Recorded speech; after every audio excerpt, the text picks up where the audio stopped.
You're listening to the Dibbly Dobbly Podcast. Remember to like, share, comment, subscribe, and click the bell to make sure you get the latest episodes of the podcast. Be sure to like and share our Facebook page and follow us on Twitter and on Instagram. So, Jehan, let's talk about Australia's T20 World Cup campaign in 2024, which you were there. You were over there in the Caribbean. You watched the World Cup. You enjoyed your time over there, as you said. When we're doing the live streams, you always comment in on the chat, and you said, I'm having a grand old time here in the Caribbean, which made a lot of people jealous, including me, especially in the cold, miserable winter in Australia. Over there, enjoying the sun and things that the Caribbean has to offer. Maybe a bit more of the drinking side of things with the rum or something like that. But there's a lot of rum in the Caribbean. But Australia, second straight T20 World Cup where they didn't qualify for the semi-finals. Dominated the group stage, undefeated. Then in the Super 8s, pretty much 2 games cost them. They lost to Afghanistan and India. The batting and bowling was off the mark at times throughout the tournament, especially in those games against Afghanistan and India. The fielding was very poor, drop catches and misfields. And you can also throw in Matthew Wade's wicket-keeping there. He had a shocking game. I think it was against Afghanistan where he fumbled everything and didn't take the ball cleanly. Too far for him, possibly. Yes. Mistakes in team selection, obviously not picking Mitchell Starc for the Afghanistan match was a huge mistake. They went with Ashton Agar on that pitch in St. Lucia that they thought was going to turn as much as they anticipated. And probably people at the end of the day, probably some people would care, probably some people won't care, but I suppose it's just the way T20 cricket's been sort of held in people's perspectives and priorities in terms of, Australia not winning the T20 World Cup. So, Jehan, how would you assess Australia's T20 World Cup campaign in 2024? How would you assess their tournament as a whole? Where did it go wrong in the end? Look, overall, it was very disappointing for me. I'm not someone that puts too much importance towards T20 international cricket or T20 World Cups, but I really felt that they had a great opportunity here because I think, in particular, I think they had the strongest batting lineup in the tournament. The way Head and Warner had been batting together opening, and then if you think about it, you had Marsh, Maxwell, Stoinis, Tim David, and then we know what Wade can do, and then even Cummins and Stark can hit a few as well. So I think I thought they had the most, and Josh English as well was the other one as well. But I think they had the most explosive batting lineup. I don't know if you can remember in our last chat, but I said that they have the chance to win this tournament if they pick the right squad.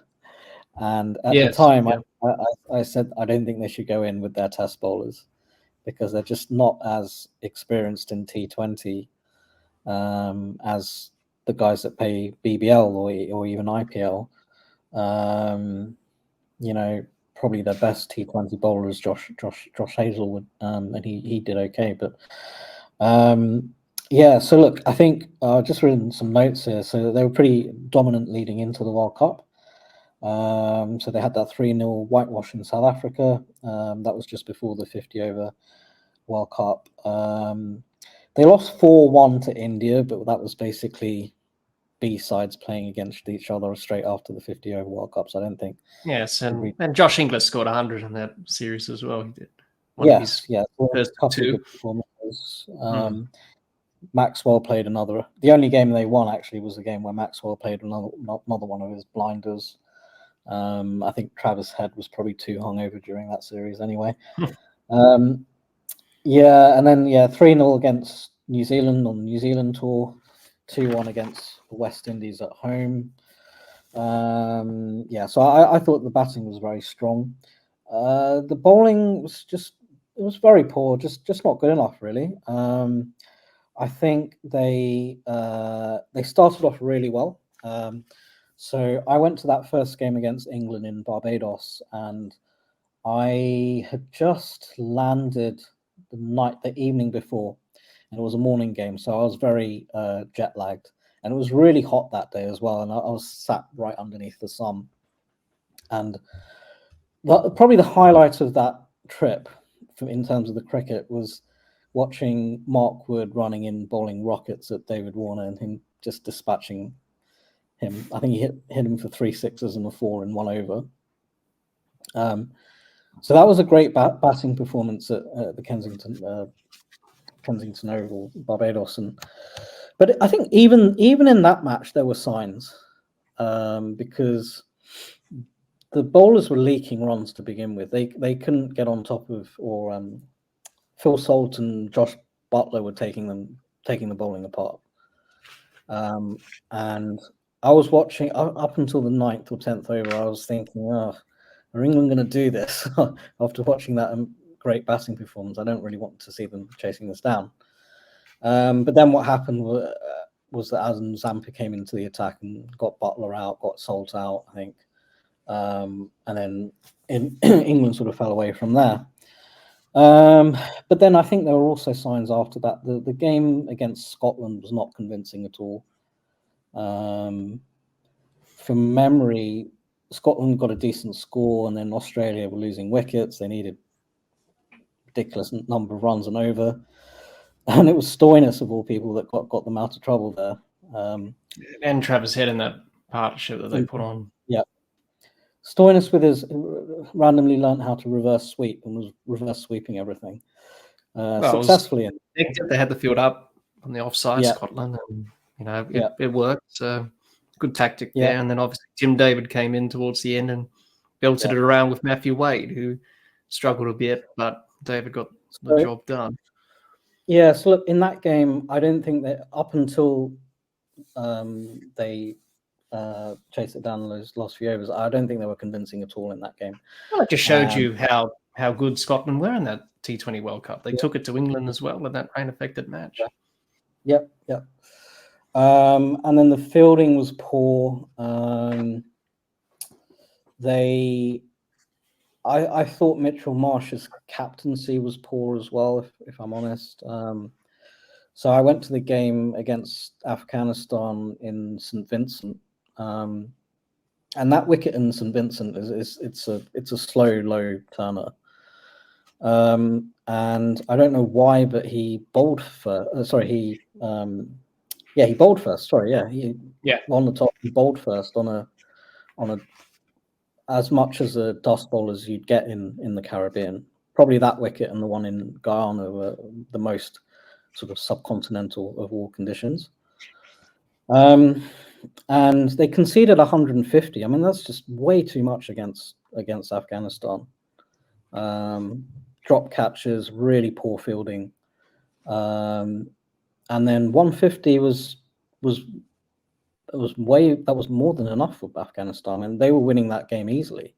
As soon as they got their spinners on in those conditions, Australia just completely collapsed. And I thought that was more than the loss against India. I thought that was their worst performance of the tournament. And that completely put their tournament in jeopardy, because it meant that they had to go into the game against India and they had to win it. So that was a disappointing game for me to watch. I was at the ground. The only highlight of me going to that game was I met Merv Hughes, who was just sat in a few seats over from me. Got a few pictures with him, but that was a really disappointing game. And then I went to the game in St. Lucia against India, and probably I think the wicket in St. Lucia was probably the best in the whole tournament in terms of ball coming onto the bat, and probably the highest scoring ground. I don't know if Marsh was worried about that, because again he bowled first, which I thought was the wrong decision. And then Rohit Sharma had a field day and then did what he did in that quick fire. Yeah, and the thing is, they were actually 6 for 1 after 2 overs, and Hazelwood had bounced out Kohli, and Tim David took a great catch at mid-on. And at that point, I thought, okay, yeah, they're on here. They can probably try and squeeze India, and then Rohit Sharma just started, taking a few liberties, and there was, he played some good shots, but he scored 92 off 41 in that game, which was pretty good going at the time. But it had to be said that Australia didn't quite get their plans for the ball against him. No, it was there was a lot of slogging in that innings as well that came off. But he did play well, and that's a devastating innings. 92 or 41, that's winning the game for you on most occasions. Yeah, and the over that completely changed the game was when he hit Mitchell Starc for 32, I think it was. Oh yeah, that's right. Yes. 5th or 6th over, and then Australia only end up losing by 24. So yes. Well, Travis Head got 76 of 43, and he kept Australia in it. Yeah, that's the thing. Whilst Travis Head was there, the Indian fans supporters were worried. They thought, "Oh no, he's not going to do it again, is he?"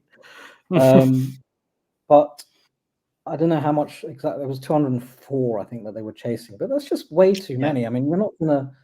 They just conceded way too many runs. 32 in 1 over pretty much lost them the game. And even towards the end, I remember Mitchell Marsh dropped an absolute sitter at slip off Hardik Pandya. Yes, that's right. He did, yeah. And in the next over, he hits 3 sixes where he's just swinging the bat and not even looking at the ball. Yeah. When you watch things like that, it's just so frustrating. It's just like he's not even trying to do that.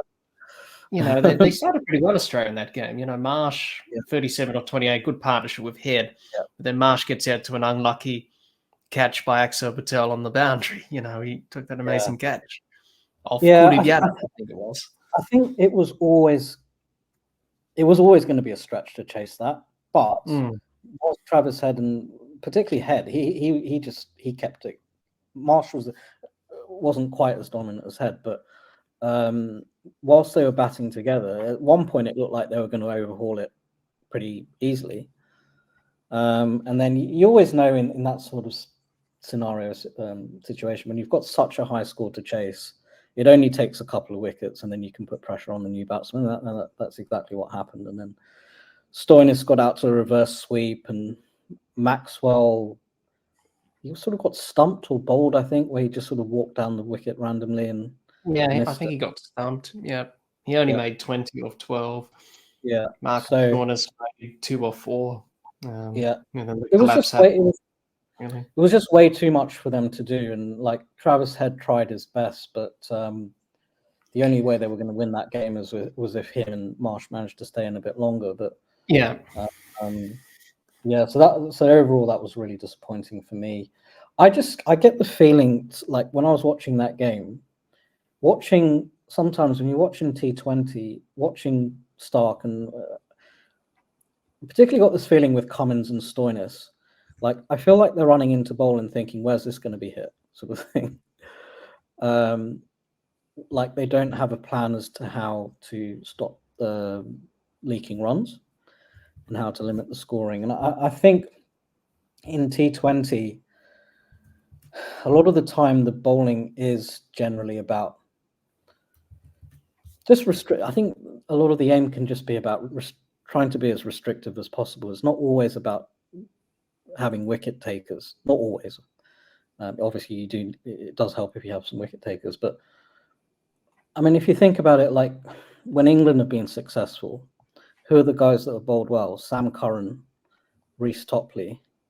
Are they going to be great Test wicket takers? No, they're just guys that can restrict runs and bowl a few variations. Even Liam Plunkett, when he was a part of the ODI side, he came in the middle overs and he bowled pretty well and took wickets. But he slowed the runs down, as you were saying there. Exactly right. He just came in and basically bowled licorice all sorts and would get wickets in the middle. And that's exactly what they would need, because England would have put 400 on the board. So there's always going to be that scoreboard pressure. So I just sometimes think that Australia kind of think, oh, we need to get our senior bowlers in, the test wicket takers, and they're the ones that are going to do the job for us. But in T20, I don't think it quite works out like that. I mean, if you look at that game, can you remember how Rohit Sharma got out? I'm just trying to remember now. So it was a Mitchell Starc classic Yorker.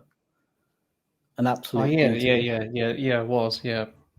When he's on 90. But like, if you're going to bowl one of those and then go for 60 in the rest of your quota, then it's, there's not a lot of point in having that one beauty that could get you a wicket. Yes. Yeah. Not the first wicket in that game, Starc. I think he got rid of Curly, who Tim David took that. It was Hazelwood that got Curly. Sorry, it was Hazelwood. Sorry, no, yeah. Sorry, I thought it was Starc. No, it just shows you a lot of cricket over the last few months. You lose track on things, but sorry, it was Josh Hazelwood who took that wicket. Yeah, I just think in T20 that they both Cummins and Starc just have that propensity to leak runs, and Stoinis is the same. Like, I'm not a huge fan of Stoinis's bowling. It's a little he had a pretty good T20 World Cup. You have a look at his numbers for the tournament. He scored runs and took wickets. He was probably Australia's best performer if you based on it that way. But outside of that, he hasn't really done much over the years in terms of contributions and that. I mean, the really key bowler for Australia in white ball cricket is Zampa, because he takes wickets and he slows things down. But that day, India got after him, and I think they know that. I think they know that if they get after him, then that's the way to get on top of the bowling attack. He was pretty expensive. None for 41 from 4 overs in that game against India. Yeah, so I mean, they decided to attack him. I think they thought, if we attack him, then we can completely get on top of the bowling attack. But yeah, so I think that was why it was an overall disappointment for me, because even when they bowled and fielded so badly in that game, they still had a chance of winning because their batting's so good. They did. Have a look at Australia's history in T20 World Cups. They've only made the semi-finals, 2007, 2010 when they were runners-up to England, 2012 in Sri Lanka, that's 3 semi-finals, semi-final in 2021 when they won.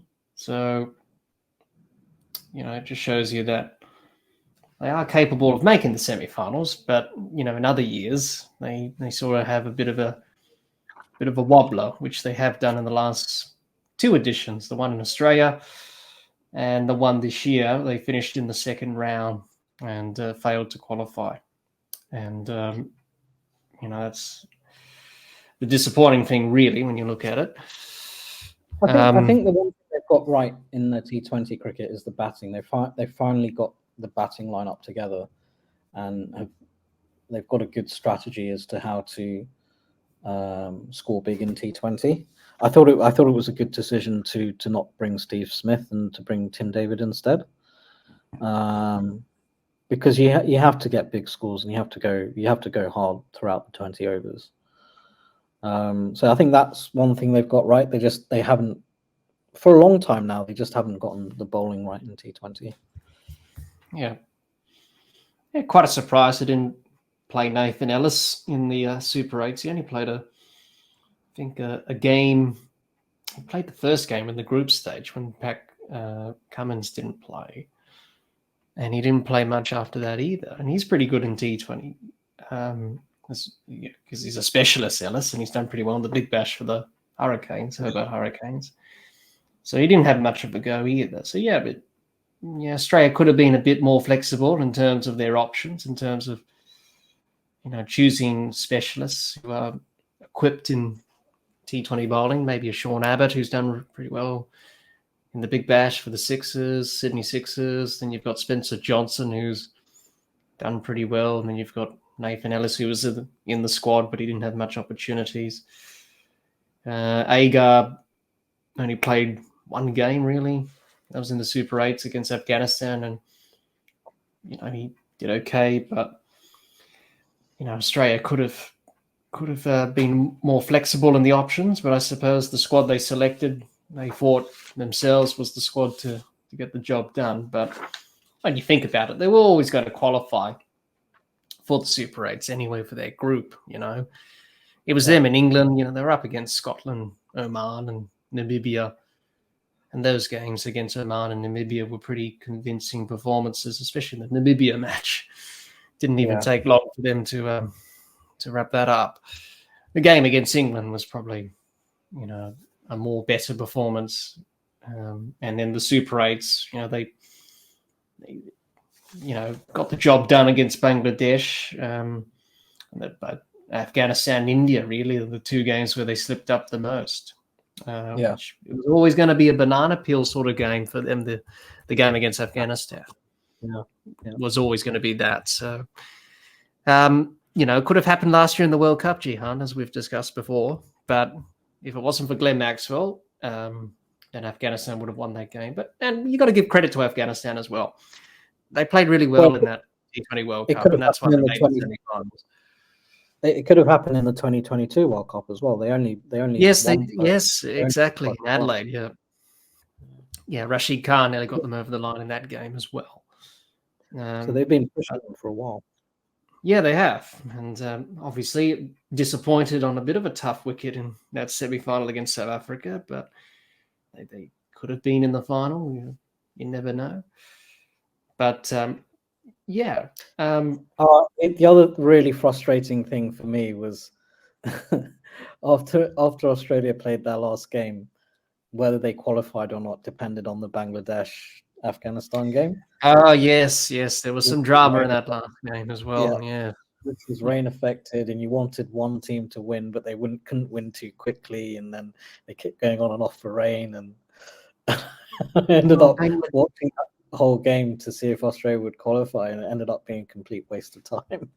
Yes, it was really. Well, Bangladesh were ahead on Duckworth-Lewis on the pass score, and they went off and then came back, and they had a collapse. And that's just the way it goes in T20 cricket. Yeah. But I suppose, despite that disappointing result for Australia, Jehan, the tournament as a whole was pretty good. What were your general feelings about the tournament as a whole? Obviously, 20 teams.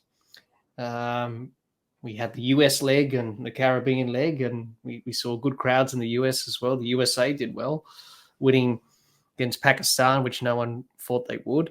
And obviously a good win against Canada and, co-hosts with the West Indies.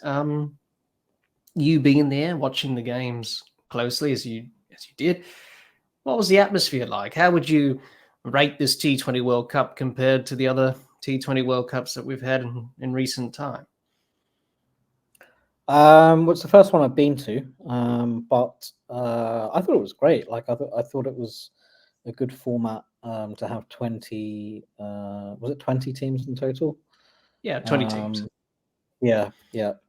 So you wouldn't have a scenario where, for example, India or Pakistan get knocked out after one game, like in 2007 50 over World Cup. So I thought the format was good. The crowds were good. So there was a big crowd for the England-Australia game. A lot of them were West Indians. They're just local cricket supporters, basically.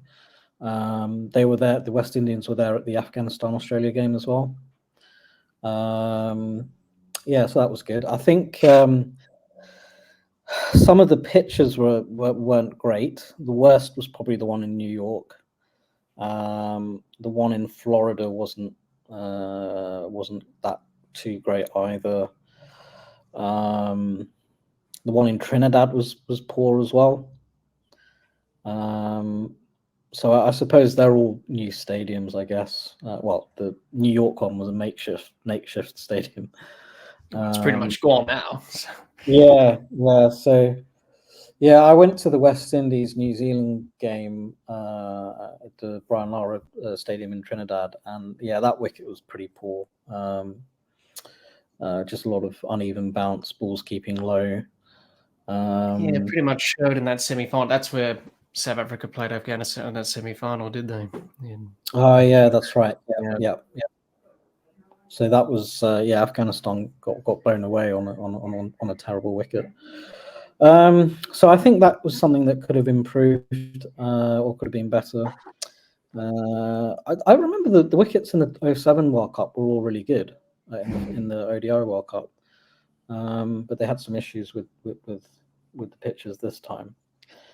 You had a lot of supporters from all over the world. There was plenty of Indians.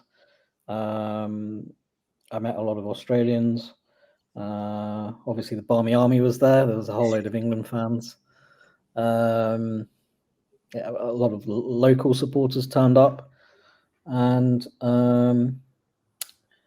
it was in terms of crowd support, it was great. The other thing I noticed was that cricket was on TV wherever you went. Like the World Cup was on all over the Caribbean, all the different islands I went to. There'd be cricket on the screens. Whatever game was going on. Like I went to get lunch in a in a bar, and they were playing. I think they were playing the USA. Pakistan. Oh no, maybe it was USA. No, it wasn't USA. Ireland. It was USA against India. I think maybe. I think they were playing that game. And there is what I found was amongst the local Caribbean people, there is still that love for cricket there. I think these days it's more so 2020, but that love for cricket it's not gone away. Like people still love cricket there. So yeah, that's. I thought it was a great trip to go on. If I'm honest, I had a good time. Oh, you certainly did. I suppose it's one of those things. As a cricketing fan, you want to go and watch cricket in the Caribbean. The other thing I'd say was there was a lot of new fans to the game as well. I met quite a few Americans who'd gone to the matches, and I met some Americans in the crowd. There was a couple I met in a hotel who had a young kid, and he'd been following the tournament, and I think they were from somewhere in the Midwest of America, from memory, and he was looking at the table, the points table, and he was asking me to explain what happens if they end up on equal points. Oh. So I had to explain to him the Bangladesh Afghanistan scenario before it happened, and to get it, I wasn't quite sure myself. So it sort of sounded like there's this guy who knows a lot about cricket teaching a new young fan, and he's asked me like what works in this scenario, and I couldn't quite tell him because it was a little bit too complicated. Well, net run rate is a little bit complicated, but so a lot of new fans the game. Those things, I suppose.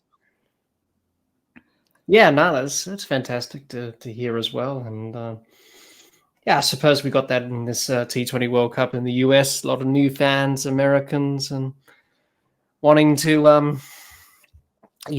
go and see cricket and what's it all about. We interviewed Joey from New World Cricket. He's an American.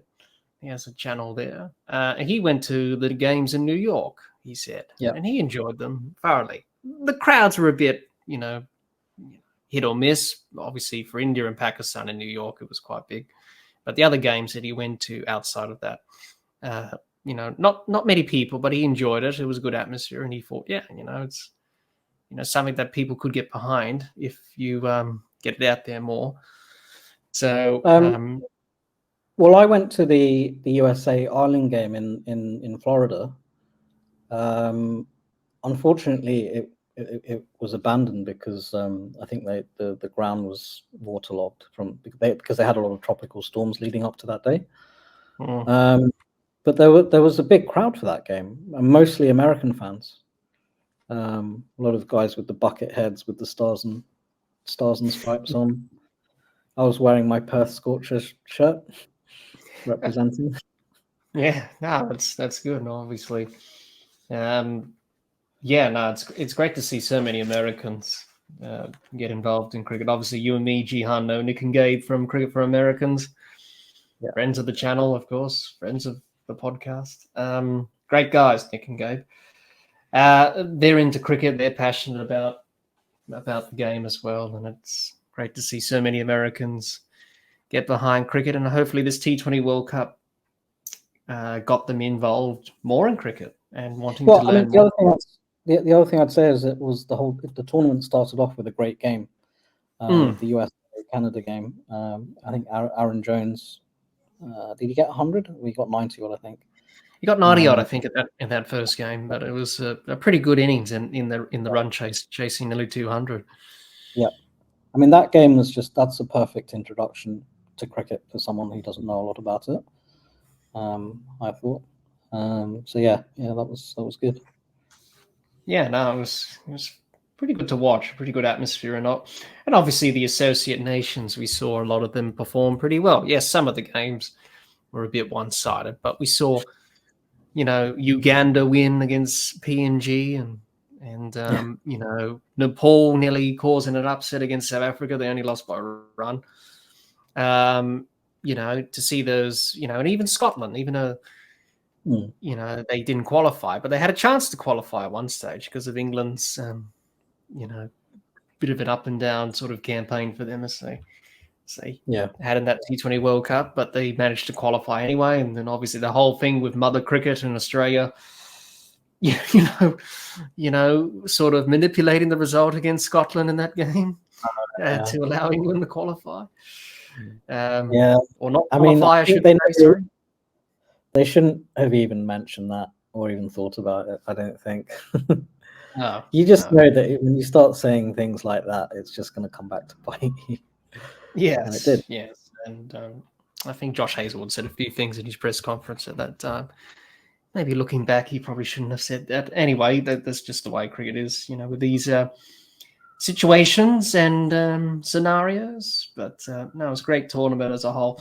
Not so much for Australia, but I suppose, the 50 over World Cup last year, as we've already discussed, was good enough anyway.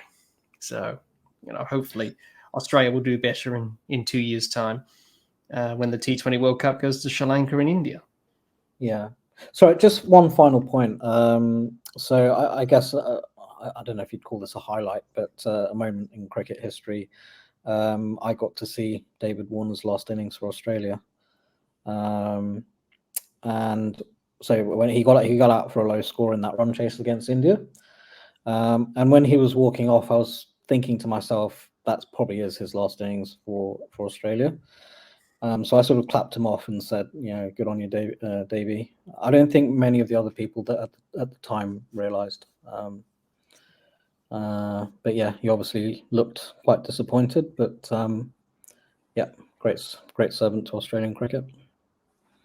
Yes, and well, that's a perfect way to segue into our next topic, Jehan, and let's talk about the man himself, David Warner, and have a look back on his career. You have to say he's probably the most controversial Australian cricketer that Australia's ever had. You like him, you hate him.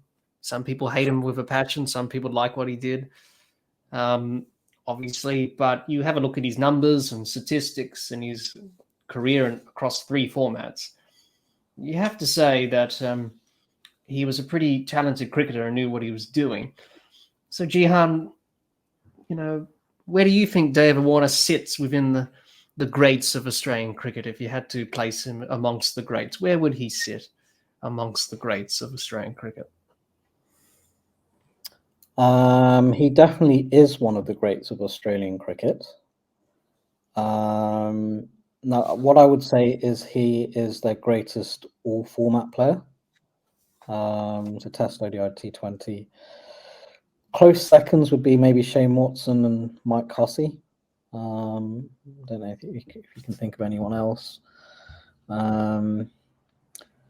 He was ultra competitive. I think I would say he was Australia's most competitive player since Shane Warne. have similar surnames. You only have to add on an extra letter for Warner. Yeah, so I would say that he's a great for being that all format player, and not only that, he played a lot of match winning innings, runs that contributed towards test match wins, tournament wins, and he was also a fantastic fielder as well. I don't think I ever saw him drop too many catches, maybe one or two over the course of his career. And I think he also took some absolute blinders, a lot of which came at key moments, like I mentioned that one during the 50 over World Cup. So look, I actually noted down some of his stats. So Test cricket, 8,786 runs at 44.6. Had a strike rate of 70. Next best in the current era was Matthew Hayden with a strike rate of 60. So that sort of puts that into context. You've obviously got, I think Gilchrist was about 80, 85, but he wasn't an opener in Test cricket. Fifth on the leading run scorers for Australia, and that's behind Ponting, Border, Waugh, and Steve Smith. Yeah, so look, I mean, the other thing to put this into context was I was having a look at strike rates in Test cricket, and Matthew Hayden's was 60, Michael Slater's was 53, and Warner's is 70, so that's definitely significant. Then ODI cricket, 6,932 runs at 45.3, strike rate of 97. Only two players have a higher strike rate than that, so Maxwell's is 126. Travis Head's is currently 104. Gilchrist's strike rate was 96, but a lower average. So he's sixth on the list of ODI run scorers behind Ponting, Gilchrist, the Waugh twins, and Michael Clarke. And he sits just above Michael Bevan, who in the 90s a lot of people felt was the best ODI batsman of that era. Second on the list of ODI hundreds with 22 behind Ponting, who had 29. Then T20 runs 3,277 at 33, strike rate of 142. So he's first on that list. And then we've got Finch and Maxwell just below him. Yeah, so I think I would definitely great. And just for how much he contributed towards those big wins, really. So obviously the recent World Cup, away series wins in South Africa, Ashes at home. Yeah, and he just had that ability to take the game away from the opposition. Really. So yeah, I mean that's what I'd say about David Warner. Yes. No,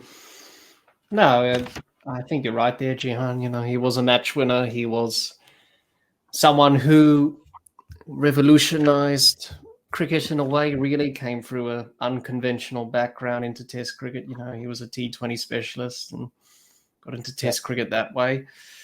Burst onto the scene, you know, as an aggressive type player that took the game on, and certainly in his career contributed to many successes for Australia.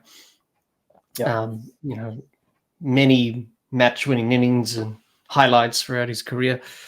You know, two-time World Cup winners, not bad. 2015, 2023. You know, T20 World Cup winner in 2021, which, you know, in that World Cup, I remember a lot of people said he should be out of the T20 side, and you know, he wasn't playing well, and he was able to deliver on the world stage in that tournament where no one really gave Australia a chance to win. And you know, and did what he did. Obviously, you know, people, you know, have their opinions about David Warner, about what happened in Cape Town, obviously, which are pretty well known in cricket circles. And you know, as I said earlier, you know, probably one of our most controversial cricketers, probably ever, maybe, in terms of what what he has done over the years and all that stuff. Do you think he played on a little bit too long, Jehan? Do you think he should have retired maybe a couple of years before he actually retired last summer? Because towards the end of his career, he wasn't really David Warner that we knew, getting on a bit in age. Not really, the same player that he was. That's the case with all players when they get towards the end of their career, is that they're not quite the same. They should retire on a high rather than a low. But, a lot of people probably said he didn't deserve a send-off. He didn't deserve a farewell. He didn't deserve to choose when he should retire. He should have been dropped by the selectors when he wasn't playing as well. So what are your thoughts on that, Jehan, in terms of, David Warner, in terms of him, retiring when he did? Should he retired a bit earlier than he did? Possibly, but only in Test cricket. I think he was still formidable in one-day cricket and T20. He scored quite a few match-winning innings in that last 50-over World Cup. Played key innings in the, as you said, the 2021 T20 World Cup. When they beat Pakistan, it was his runs that got them going initially when they were losing wickets in the semi-final, and then scored runs in the final again against New Zealand. So to be honest, I don't think so. I think the this whole notion of David Warner being the pantomime villain, I think, is overplayed far too much. I don't think he's as bad as he's made out to be. So I think for that single fact, I think that's the reason why a lot of people were calling for him to be dropped. I don't think it was justified. He was still scoring runs, maybe not as many in Test cricket. He did score that great double 100 against South Africa at the MCG when he was battling through heat and cramps and things. That was probably one of the best innings I've seen him play, and that was exciting to watch. And then, in his last series, he scored 164 at Perth, which was a match-winning innings. So I don't think you can really say that he played on too long, if I'm honest. One thing I would say, though, is I was trying to have a look for the stats, but I've put them down somewhere and don't have them to hand. But there was a big discrepancy between his home and away records in Test cricket. So I think he was averaging about 60, 65 at home, and about 35 away from home. So that's a big difference. And when you analysed his record in certain countries, he was particularly poor in India and Sri Lanka. The West Indies, for some reason, didn't seem to cash in there. And I think he averaged 26 in England, which was slightly better than the other countries, but still that's average, I guess. I don't think he ever scored 100 in England, did he, in Test cricket? No. He didn't. The 2015 series, he scored a 50 in each of the 5 Test matches. So it's not like he couldn't score runs at all there, but he had a horrendous series in 2019 where he averaged 10 or 8 or something like that. I mean, that especially with Stuart Broad going around the wicket, and it was inevitable what was going to happen. That would have brought his average down even more. But no, he actually struggled in Test cricket. He struggled the most in India and Sri Lanka and West Indies, which maybe suggests that he wasn't quite as good against spin away from home. I mean, he was great in the IPL, great against spin in the IPL, but he couldn't translate that to Test cricket. So look, I think when you're analysing his career, that's the only flaw I would say about him. But like Matthew Hayden had his struggles in England as well. He scored a lot more runs on the subcontinent. But He's got to be up there with one of Australia's best openers, as one of Australia's best openers. Maybe, I don't know, maybe in the top 3 or 4 of all time for Australia. I would say. I'm not sure how you feel about that. No, I think that's probably right. You know, Australia's had some good openers over the years that have done pretty well. Yeah, he'll definitely be in the top 10 at least. You know, if you had to create a list, definitely based on his numbers and stats in Test cricket. And then you've got to talk about ODIs and T20s, they're probably the same as well. Probably well up there. Yeah, you know, those characters that you need to have in the game. He was certainly a character. He had his faults, obviously. What happened, you know, in 2013 in the Ashes with the Joe Root incident, you know, that happened. And then obviously Cape Town and all that stuff. So, you know, he's had his faults, but, you know, I think that in a way has sort of tarnished his legacy and, you know, how he would be remembered.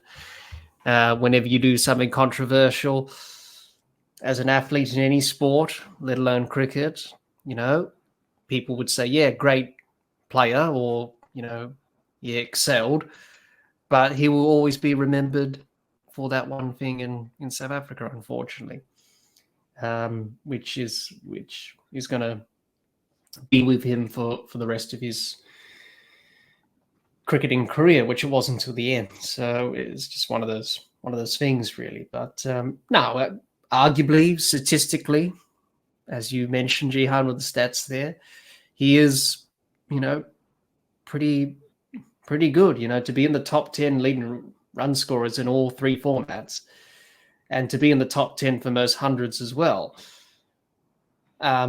Just shows how good of a player he was. And he played very important innings. You know, you mentioned the 200 against South Africa in Melbourne a couple of years ago now. You know, he played that triple century against, you know, scored that triple century. Not many people have scored a triple century and a double century in Test cricket. There's only been a handful that have done that. You know, you have a look at that. Bradman scored 12 and he scored 2 triples. Brian Lara, I'm pretty sure he scored multiple double centuries in his career and scored he scored a triple, then a quadruple. So there have been some players that have done that, but only a select few have scored a double and a triple in their career, and David Warner's one of them. So, you know, not many can claim that on their CV. So, yeah, definitely, you know, he's definitely well up there, but, you know, it's very hard to convince people to change their perspectives on David Warner. You know, came in as that sort of character when he came into the side and left the game in that sort of same way as well. So, well, I think he when you look at it, he won so many games for Australia off the back of his own bat, and also his performances in the field, and he's definitely going to be missed going forward. Yeah. I think you can already see that already with Australia trying to fit the void of the opener, as we've already discussed.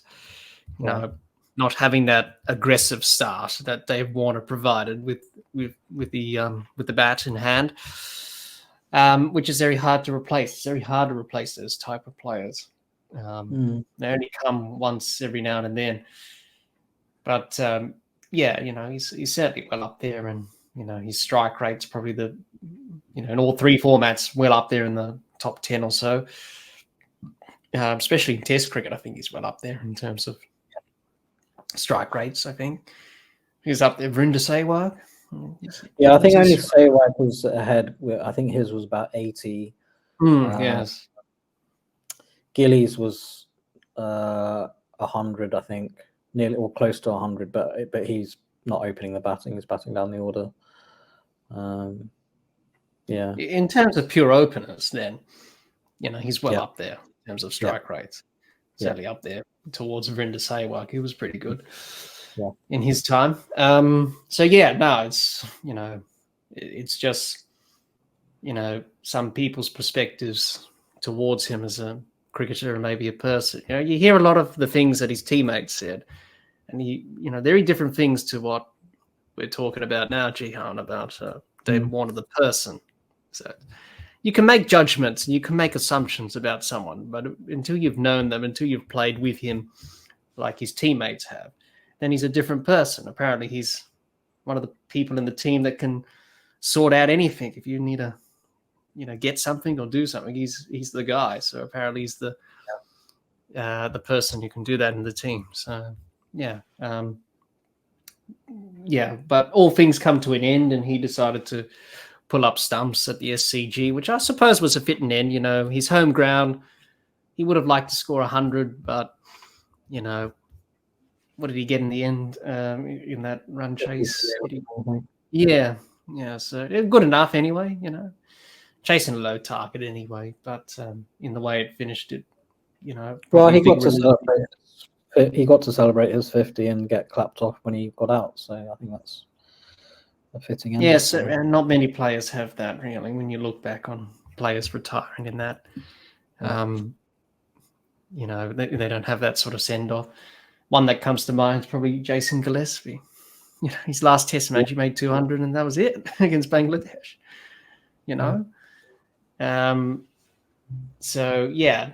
I suppose, to have that opportunity and his family there as well was a proud moment for him, I suppose, in his career to do that. Not many people, as we've said, get that opportunity. But whatever you think of David Warner, whether good, bad, or the ugly, you got to say he was a pretty good cricketer, knew what he was doing.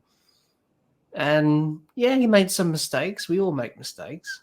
But he was a winner, I would say. That's how I'd... Yes.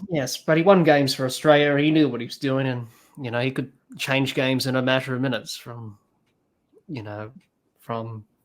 Australia being in trouble to Australia being on top. So, hopefully he still has a lot more cricket to play, certainly in the franchises and T20s, which he's doing at the moment. And, as long as he's fit and healthy and he's willing to continue, then hopefully he can,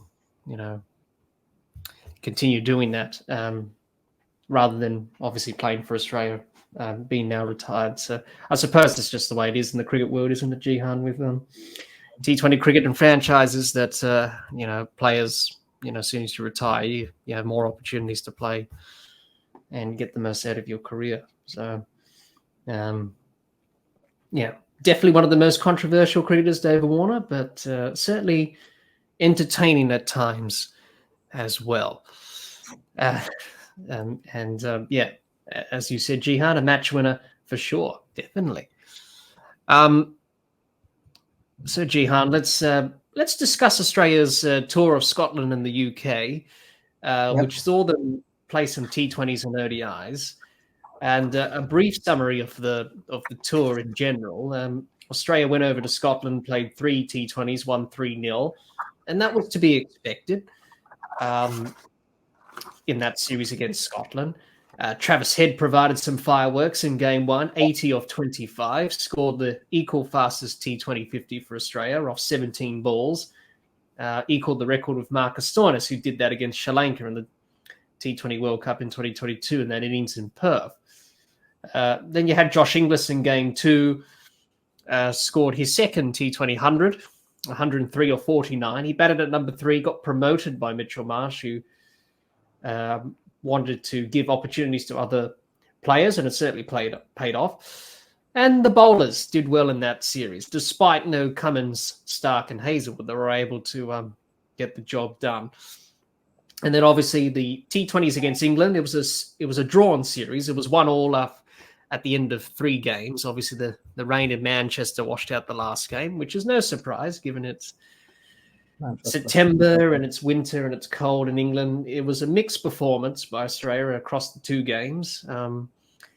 Travis Head and Matt Short's opening partnership was successful in both of the games, and could be a long-term partnership going forward in T20s for Australia. It was really working well. And then Jake Fraser-McGurk in game 2 scored his maiden 50 in T20s, 50 or 31. And he had a poor series in Scotland. He made his debut in that series, and he got out for a duck, 16 and a duck across the 3 games. But it was good to see Jake show his potential, because there's a lot spoken about him. of late. And then the ODIs against England, they won 3-2 Australia in the best of 5. Games 1 and 2, they had good performances in both of the first 2 games. Game 3 and 4 dropped away. And then in game 5, they bounced back with a bit of help from the weather. Travis Head was superb, continued his run-scoring form, took wickets as well. An all-rounder, Travis Head. He scored that 150-odd in game 1, which was a terrific innings, good partnership with Labuschagne in the run chase. But also took wickets in that first game as well. And then also in the last game, where Australia struggled a bit with the ball, he was also caught upon with the ball and took wickets. He took his best figures in one-day cricket. He took 4 wickets. And then Carey played 2 important innings, I should say, in game 2 and 3. Alex Carey coming back to the side. He made 2 70s in those games and kept pretty well. And the bowling struggled at times, but they found a way.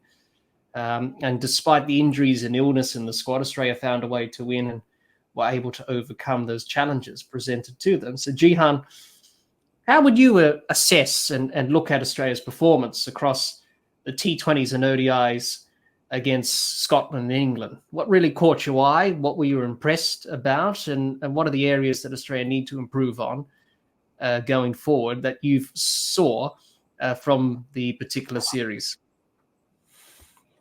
Well, yeah, it was a very, very successful tour. I don't think Australia should be made to be playing in September in Scotland and England when it's like 10, 11 degrees.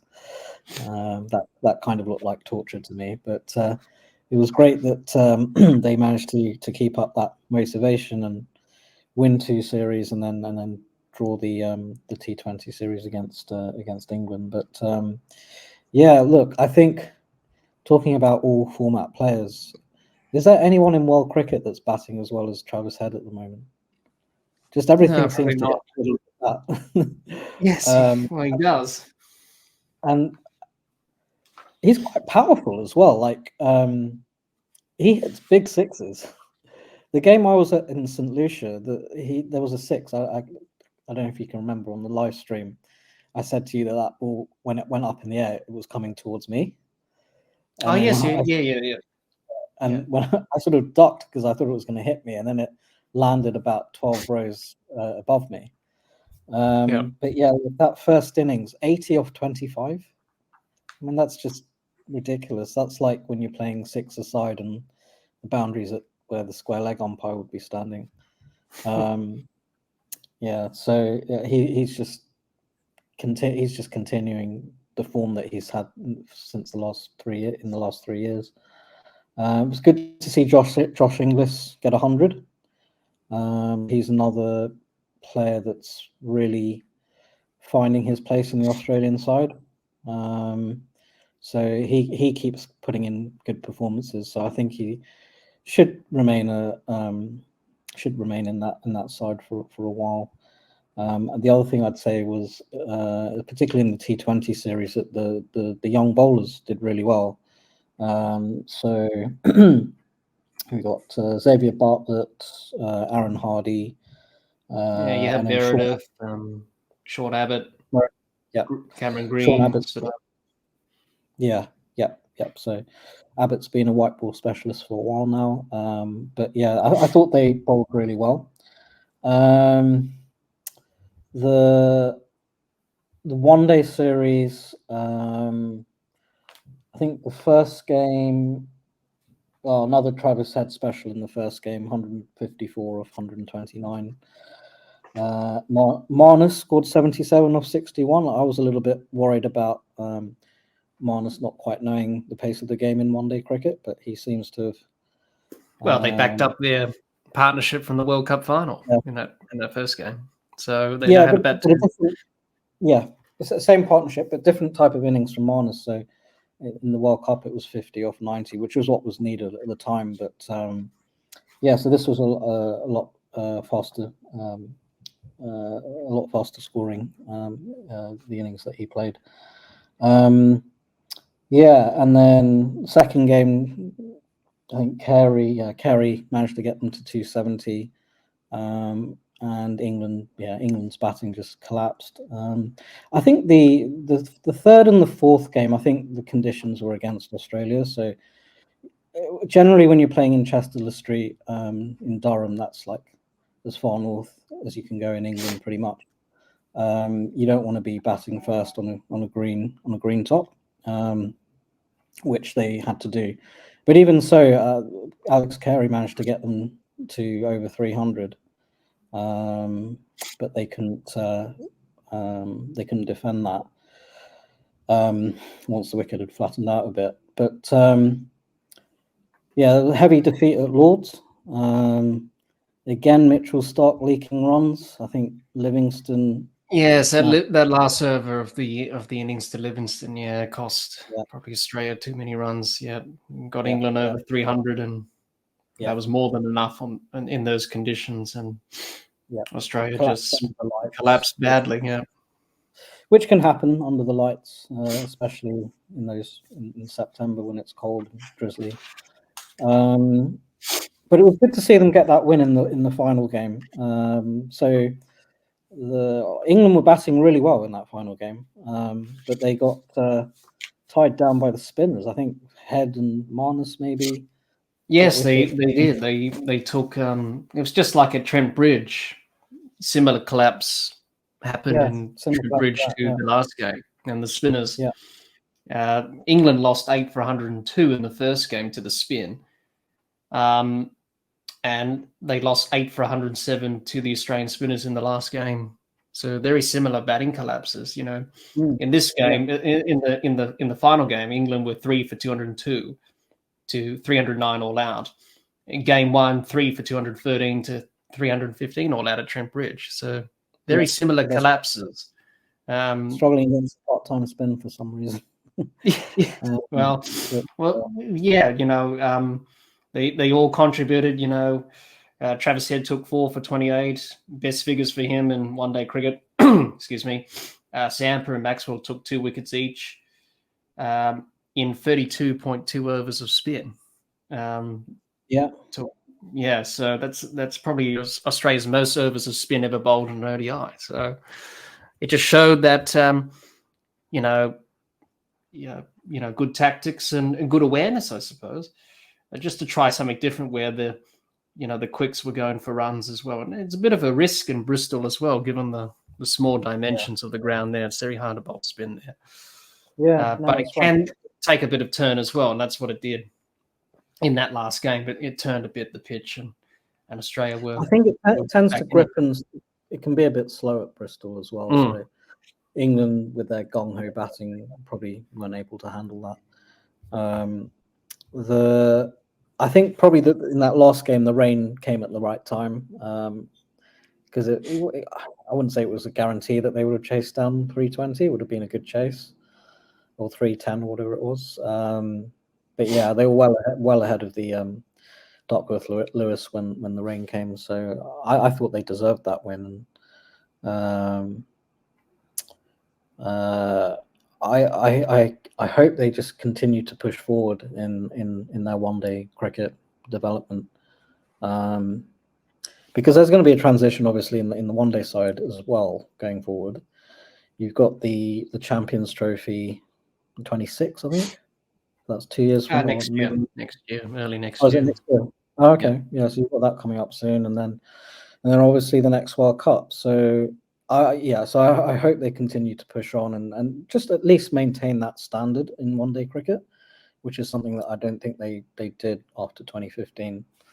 And they're playing even after the failure at the T20 World Cup. They're still playing pretty well in the bilaterals that have followed that. So I think the white ball teams are doing pretty well at the moment. Yeah, no, a pretty successful tour, you have to say, given the challenges that they had with injuries and illness, especially in the England leg of the tour, especially in the ODI series in particular. But, some good standout performances. Probably the one that I was really impressed about was Carey, just the way that he played in game 1 and 2. And obviously he's had a tough time, as we know, Kez, especially what happened last year in the Ashes, of course, with Bairstow and all that stuff. But he took it in his stride, and I think he said in his press conference, "It's good to be back." It's always good to come back to England. I suppose you got to approach it like that, and take it in your stride. Probably playing with a little bit less pressure on himself, because he probably isn't the first choice keeper now in the white ball sides. No, you would think. Obviously, Josh Inglis came back in the last 2 games, and Kerry missed out in the last game because he was injured. Inglis, so that's why Kerry played the first few games and did pretty well. But as a backup keeper in this ODI side, then he's definitely deserved to be the backup keeper. But obviously, Josh Inglis did pretty well in the World Cup last year when he came in after game 1, where Kerry got dropped. Has done pretty well since, and it took that opportunity and grabbed it with both hands. But everyone, sort of played their role with bat and ball, and despite challenges, were able to rise above it, and put in some good performances here and there across the ODIs and T20s against Scotland and England. And Australia wanted to win all of the series, which they nearly did. And obviously, the T20 series against England was a drawn series, but to win 2 out of 3 ain't bad, and it's a good result given the challenges that they've had on the tour. But I would say they got what they wanted out of the series. I think they tried different players, and they wanted to test the bench strength, which proved to be the case. They gave a debut to Connolly in the last game, which, he didn't have much of a debut in that game, but he didn't bat, and he didn't take a wicket. Only bowled 4 overs that went for 31. But still, to give him exposure at this level, and also to see Aaron Hardy chip in here and there with the bat and ball. He played some good partnerships with Kerry in game 2 and 3. And Matt Short, good to see Matt Short, especially in the last game, really step up. I thought he was impressive with that 58. And obviously, we've discussed it. Travis Head was phenomenal. Glenn Maxwell had a quiet series, but, that's what you're going to get with Glenn sometimes, I suppose. You're going to have some brilliance, and then you're going to have some innings where he's a bit off. And with the bowling perspective, pretty much everyone was tested, really. They probably weren't at their best with the ball, Australia, especially in the ODI series against England, especially games 3 and 4. And even to an extent, game 5 as well.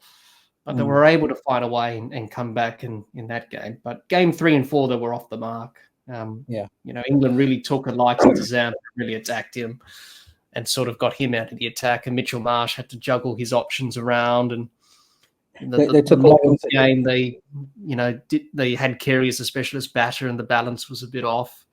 So they were struggling for some options there. But despite all that, they were able to get the job done. Did you say that they took a liking to Zampa's bowling in one game? Yeah, they went after him. They had a plan, England, to really go after Zampa and attack him, and we saw that in game. He didn't play game 3, I don't think, because he was ill. He had that illness that was around. So he played in game 4, and game 5 he got a bit of tap. Let's see, he went for 6 runs and over across the series in 4 games. He conceded 231 runs and 36 overs across the 4 games that he played. He only bowled 1 maiden. Took 3 for 49, his best figures. But I think he, conceded 60 runs in the last game, I think. So they really took a liking to him because he's the core bowler really in the attack, isn't he? Adam Zampa in white ball cricket. So it really had to make Marsh, look for other options and other overs to try and get around it. So they really took a liking to him.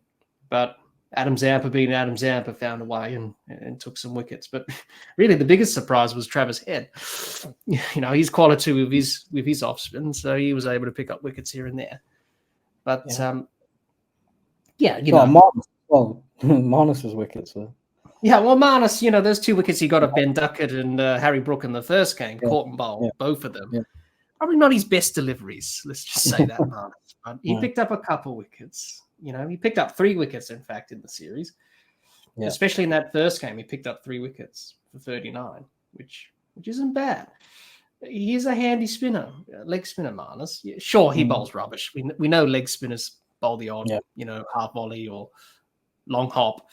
But he can get wickets, and he did in that first game. And those 2 big wickets of Duckett and Brook were pivotal in that first game, because England were going to probably pile on the runs and get 350 plus at one stage, but then they collapsed. Ben Duckett toe end one, and then Harry Brook chipped one straight back to Labuschagne, who took a very good catch. So, as I said, I think they pretty much got what they wanted out of the whole tour, is to try different players and look towards blooding new players in, as we talked about already with transition and all that stuff.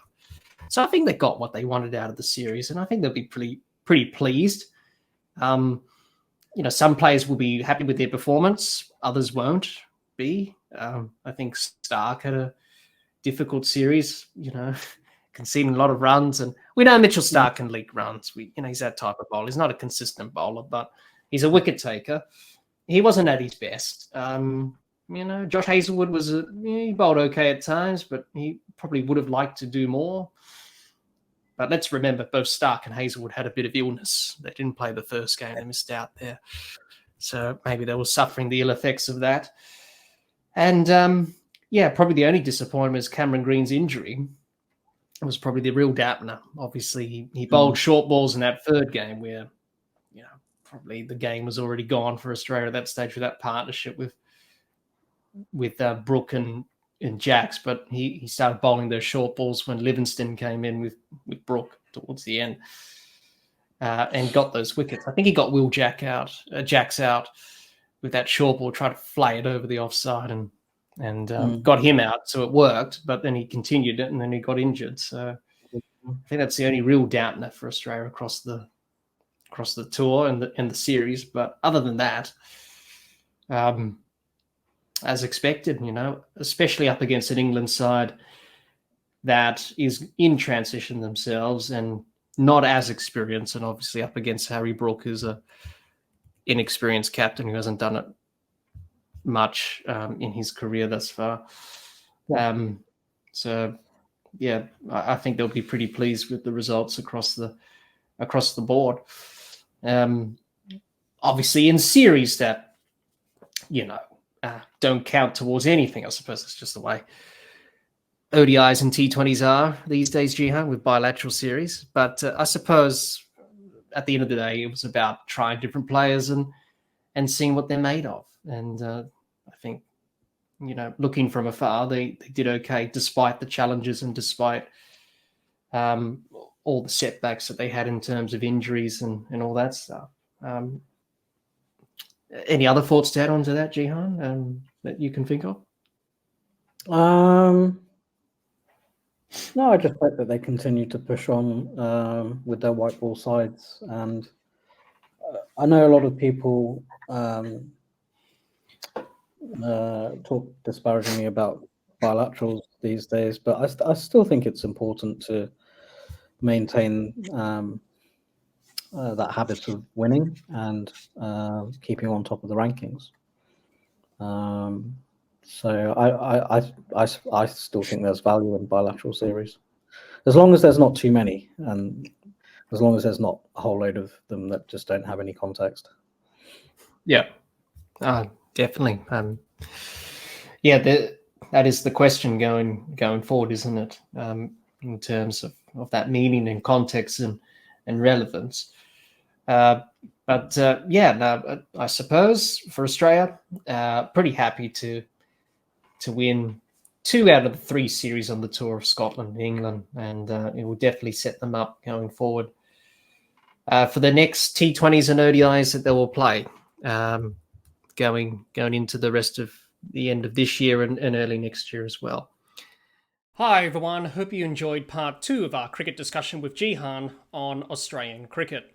I hope you enjoyed hearing Jehan and I discuss Australia's ICC T20 World Cup 2024 campaign, David Warner, and Australia's tour of Scotland and England. Stay tuned for part 3 of our cricket discussion with Jehan on Australian cricket.